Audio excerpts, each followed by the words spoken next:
समझ गया हूँ अब मुझे इस लाइफ में इतने अच्छे कर्म करने हैं कि हो सकता है वो जो प्रीवियस लाइफ के जो मेरे कर्म थे बुरे, भगवान उनको भी क्षमा कर दे, उसको भी काट दे। भक्ति यही करती है। भजन जो हम आध्यात्मिकता की बातें करते हैं, आप इतिहास पर रिश्तों को कमज़ोर करेगा। देवी जी, ऑल्सो आजकल ना ऑनलाइन सोशल मीडिया इन सब चीज़ों ने ना लोगों में कंपैरिजन की फीलिंग भी बड़ी क्रिएट कर दी है।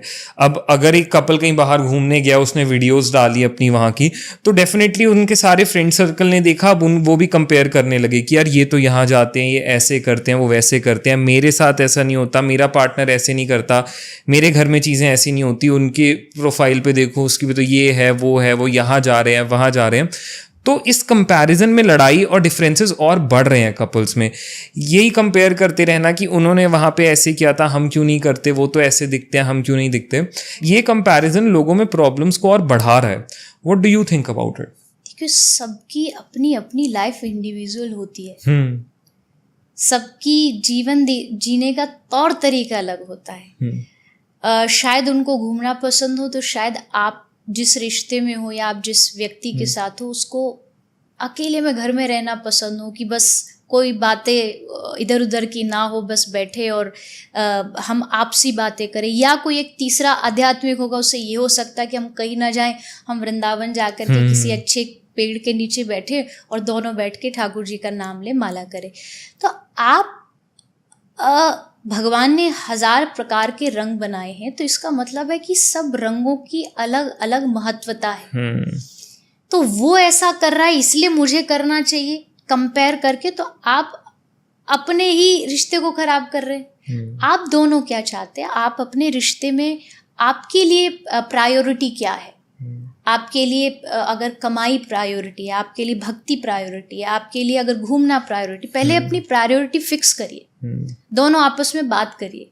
और उसके बाद सिर्फ जिस सोशल मीडिया पर, जैसा मैंने कहा कि जो जैसा सोशल मीडिया पर दिखता है वैसा होता नहीं है। इस दुनिया में अगर सबसे कोई फेक चीज़ है तो सोशल मीडिया है। उस फेकनेस के चक्कर में आप आपस में लड़े जा रहे हो। आप अच्छा, उस व्यक्ति के पास बहुत पैसा है, क्यों? क्योंकि वो फॉरेन ट्रिप कर सकता है, जा सकता है। शायद आपके जो पार्टनर है उनके पास इतना पैसा ना हो, या वो चाहते हैं जो है उसको मैं सेव करूं अपने भविष्य के लिए, और आप लड़े जा रहे हैं क्योंकि वो फॉरेन गए हैं। तो इसका मतलब तो आप बहुत ही नासमझी वाली बात कर रहे हैं। आप आपस में बैठिए, एक दूसरे के साथ कॉन्वर्सेशन करिए। जब तक कम्युनिकेशन नहीं होगा, कम्युनिकेशन गैप भी एक बहुत बड़ा कारण है चीज़ों को तोड़ने का, करने का। हम मन से, जैसा आपने कहा ना कि वो शिकायतें मन से शुरू हो जाती है। उसने तो ये खरीद लिया, वो तो वहाँ घूमने चला गया। नहीं, पहली बात, कभी भी जितना दिया है उसमें भी खुश रहना चाहिए। किसी व्यक्ति के पास लाखों करोड़ों का घर है, आप चाहते हो कि नहीं मेरे पास भी करोड़ों का हो, तो आज जो हजारों वाला है ना, उसका चैन भी खो दोगे, उसकी शांति भी खो दोगे। और यही सबसे बड़ी दिक्कत है। किसी ने पूछा कि इंसान को चाहिए क्या, तो उत्तर मिला कि जो है उसके अलावा सब। जी बिल्कुल, यही चाहिए उसको, जो है वो नहीं देखना उसको, उसके अलावा सब चाहिए उसको। घर में अगर बच्चे हैं, अच्छा खुशहाल खा रहे पी रहे हैं, वो है उसके पास, लेकिन उसको ये देखना कि सामने वाला ये कर रहा है।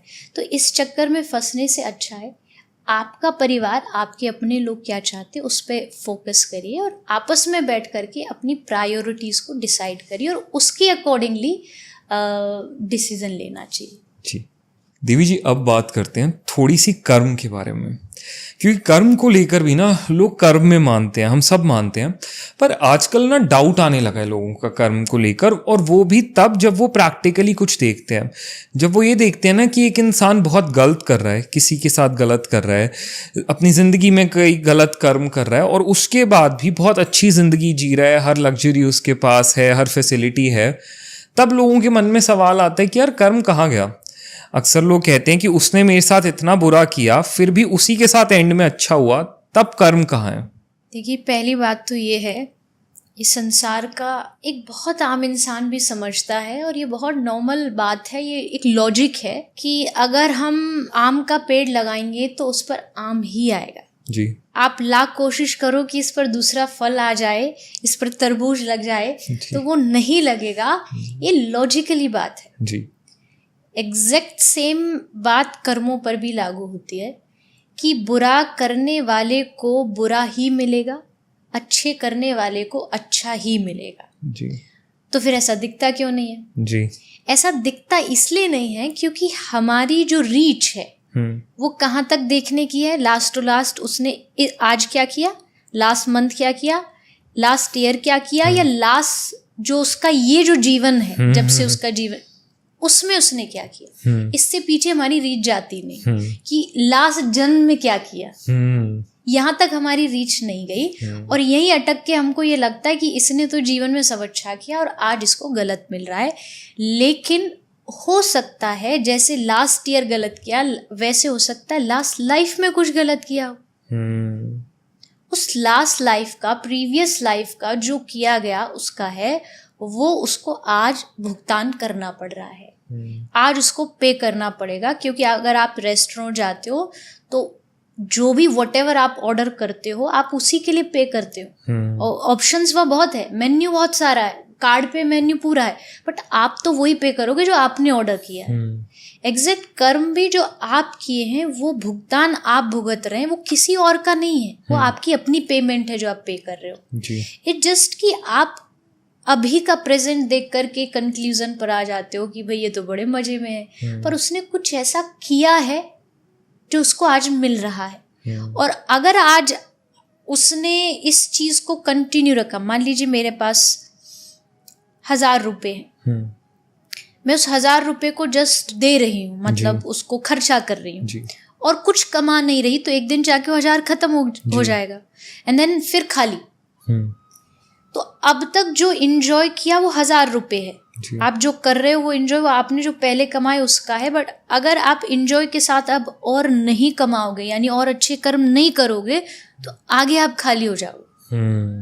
तो ये एंजॉयमेंट अगर कोई ये सोचता हो आज मैं कर लूं क्योंकि मेरे पिछले जन्म को कर्म है, ऐसा नहीं। आज भी आपको मेहनत करनी पड़ेगी ताकि आगे चल करके आपको वो वापस मिले। क्योंकि इतना तो किसी को भी अपने मन में ये बिठा लेना चाहिए, बिना किए गए कर्मों से हमें दुख नहीं मिलता है। ना हमें कोई ये कह दे कि हमें लिखा हुआ मिल रहा है, लिखा हुआ नहीं, में लिखना पड़ता है, करना पड़ता है। कोई भी चीज कर्म बिना किए गए आपको नहीं मिलेगा, आपको बनाना पड़ेगा कर्म को। इवन मैं तो ये भी कहूँ कि इस दुनिया में भले भगवान दुनिया को चला रहे हैं, बट आपकी स्टोरी के डायरेक्टर आप ही हो। उसके डायरेक्टर भगवान ऊपर से सब देख रहे हैं, लेकिन उन्होंने पूरा डायरेक्शन, प्रोडक्शन, सब कुछ आपके हाथ में सौंप रखा है जी। आप अपनी स्टोरी अपने कर्मों से खुद बनाते हो। तो अब कभी कुछ भी गलत हो, लाइफ में कुछ गलत हो रहा है, तो अक्सर उंगली जाती है ऊपर कि मैंने कुछ गलत नहीं किया, भगवान मेरे साथ ऐसा क्यों कर रहा है जी। बट इस बात को सुनने के बाद जब भी कुछ भी हो तो उंगली जानी चाहिए यहाँ कि गलत हो रहा है तो मैंने क्या गलत किया है जो मेरे साथ गलत हो रहा किया है। क्योंकि भगवान इतना मुझे नहीं लगता अन्याय करेगा। इनजस्टिस नाम की कोई चीज़ भगवान के पूरे कॉन्स्टिट्यूशन में है ही नहीं, वहाँ हर चीज़ न्याय होती है। तो ये भी न्याय है। अब अगर कोई कर्म आपके गलत हो गए, आपको पता मेरे कार्मिक अकाउंट होते हैं, जैसे बैंक बैलेंस होता है, सबका एक अकाउंट है जिसमें कर्म सारे डिपॉजिट हो रहे हैं जी। हो सकता है मुझसे पिछली लाइफ में कोई गलतियां हुई हो या पिछले से पिछले कितनी भी जन्मों की हो सकती है जी। आज मैं उसके भुगत रहा हूँ, लेकिन अब मैं समझ गया हूँ, अब मुझे इस लाइफ में इतने अच्छे कर्म करने हैं कि हो सकता है वो जो प्रीवियस लाइफ के जो मेरे कर्म थे बुरे, भगवान उनको भी क्षमा कर दे, उसको भी काट दे। भक्ति यही करती है। भजन जो हम आध्यात्मिकता की बातें करते हैं, आप इतिहास पढ़िए, जितने बड़े भगवान के भक्त हुए, दुख आए, उनकी लाइफ में सिचुएशंस बहुत बुरी आई, क्योंकि उनके भी कुछ ना कुछ कार्मिक अकाउंट रहे होंगे। लेकिन फिर क्या हुआ, उस विपरीत परिस्थिति में भी, उस गलत स्थिति में भी भगवान ने आके उनका हाथ पकड़ लिया और वो साथ आकर के खड़े हो गए। तो एक तो उनको हिम्मत मिल गई कि भगवान हमारे साथ है। दूसरा, जब भगवान साथ आते हैं तो ऑटोमेटिकली, जिसको हम कृपा कहते हैं, भगवान की कृपा से आपके जो पिछले बुरे कर्म हैं उनको भी भगवान क्षमा कर देते हैं जी। तो अब जो बन गया है उससे तो शायद मिटाया नहीं जा सकता है, बट आज को सही करके आज के और आगे के हमारे जो अपने भुगतान है उनको हम सही कर सकते हैं। तो आज देवी जी, अगर मान लीजिए हमसे कोई गलती हुई, हमें करने के बाद ही रियलाइज हो गया कि ये कर्म हमसे गलत हुआ, ये हमारी गलती थी, ये नहीं होना चाहिए था, ये हो गया जी। अब वो हमारे कार्मिक अकाउंट में तो आ गया। अब उसके लिए हम भगवान से क्षमा मांगे, अपनी अपोलोजाइज करें, रिग्रेट करें कि हाँ ये बहुत बड़ी गलती हुई है, क्या चांसेस हैं कि वो हमारी गलती माफ हो? गलती और आदत में फर्क होता है जी। अक्सर जो लोग आज कह रहे हैं ना, अब जिस बात को, ये लोग गलतियां नहीं करते जी। ये उनकी आदतें हैं। जी। गंगा जी में स्नान करने लोग जाते हैं कि पाप धुल जाए जी। लेकिन अगर एक बार आप गंगा जी में स्नान करके नहा के आ गए, पाप धुल जाए, उसके बाद फिर आकर के आप पाप कर रहे हैं और सेकंड बार फिर जाके आप गंगा जी से कहते हो पाप धुल जाए। जी। पहली बात तो ये कि अगर आप गंगा के घाट पर इस भाव को लेके नहा रहे हो कि पाप धुल जाए, इसका मतलब है आपको पता है पाप तो आपने किया है। जी। पाप तो आपने, नहीं तो इतना गंगा के घाट पे भीड़ नहीं होती। जी।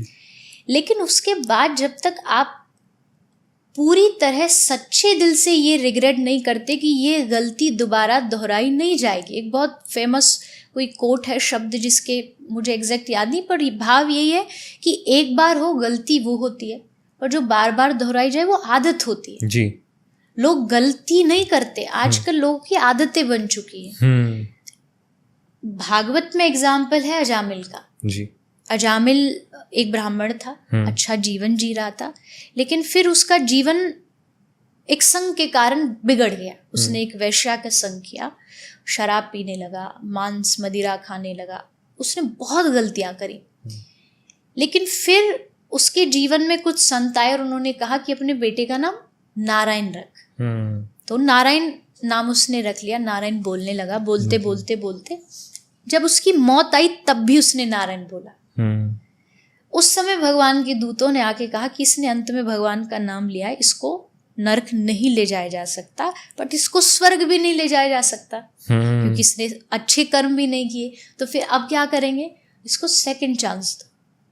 ये मरने वाला तो अभी था, पर इसने भगवान के नाम का आश्रय लिया, इसलिए इसको एक मौका और दो कि अब आगे से पाप नहीं करेगा, अब भगवान का भजन करेगा, तब इसको गति मिलेगी, भगवान के धाम जाएगा। तो इस तरीके का अगर आप, भगवान सेकंड चांस सबको देते हैं, सबको देते हैं। कभी भी कोई दुनिया में सेकंड नहीं, मुझे तो लगता है भगवान चांस ही चांस देते हैं। इतने चांस देते हैं कि कहीं भी, और हर बार हम उस चांस को मिस करते हैं, हर बार गलतियां करते हैं। भगवान फिर भी कहते हैं ना कि मैं आदत से मजबूर हूँ और वो अपनी रहमत से मशहूर है। हम गलतियां करने की आदत नहीं छोड़ते और वो माफ करने की आदत नहीं छोड़ता। लेकिन इंसान होने के नाते हमें अगर पश्चाताप हो जाता है, ये गलती हो गई और आगे से ना करने का अगर आप ये प्रण लेते हैं, तो मुझे लगता है भगवान उसको माफ करते हैं, उसको क्षमा करते हैं। बट आगे भी अगर आप रिपीट करोगे तो ये रिस्क है आपके अपने लाइफ का, अपने जीवन का।